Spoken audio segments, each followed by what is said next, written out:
Pendant la Première Guerre mondiale, la gendarmerie a joué un rôle méconnu, mais essentiel.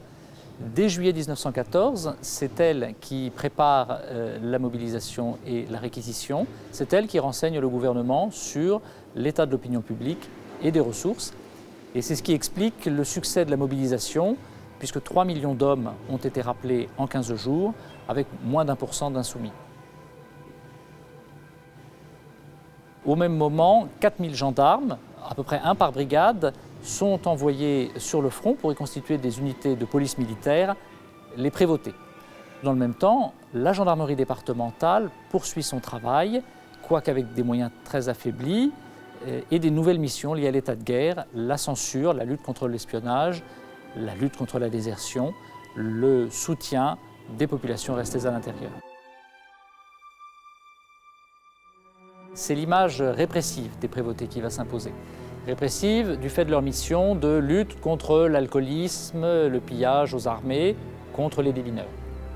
En même temps, c'est cette même institution qui s'occupe de la prise en charge des réfugiés, du redéploiement dans les territoires libérés. La gendarmerie n'ayant pas été autorisée à constituer d'unités combattantes en son sein, elle a eu auprès des soldats une image d'embusqué.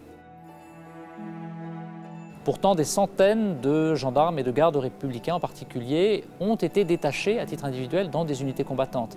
Pendant la crise de 1917, la gendarmerie prend la mesure du discrédit dans lequel elle est tombée.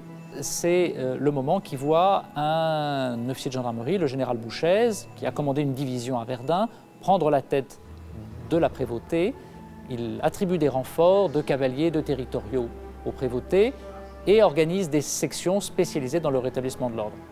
Ces sections, Clémenceau, en 1918, va les redéployer à l'intérieur face aux grèves. À la démobilisation, elles seront conservées, rebaptisées pelotons. Ce sont les premiers pelotons de gendarmerie mobile. Clémenceau va surtout moderniser l'institution, d'abord en créant un corps de commandement, un corps d'officiers généraux de la gendarmerie et un poste de sous-directeur de l'arme. Il va également accorder à chaque gendarme, notamment pour lui donner plus d'ascendant vis-à-vis des troupes, le statut de sous-officier.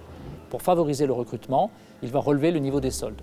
C'est un tel succès qu'il va falloir ouvrir les premiers centres de formation de la gendarmerie pour accueillir ces recrues.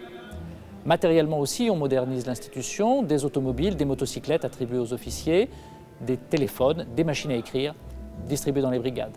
La Grande Guerre est finalement l'événement par lequel la gendarmerie entre véritablement dans le XXe siècle et on peut dire que, mobilisée plus ou moins dans sa tenue de 1870, elle a été rendue à ses brigades dans celle de 1950.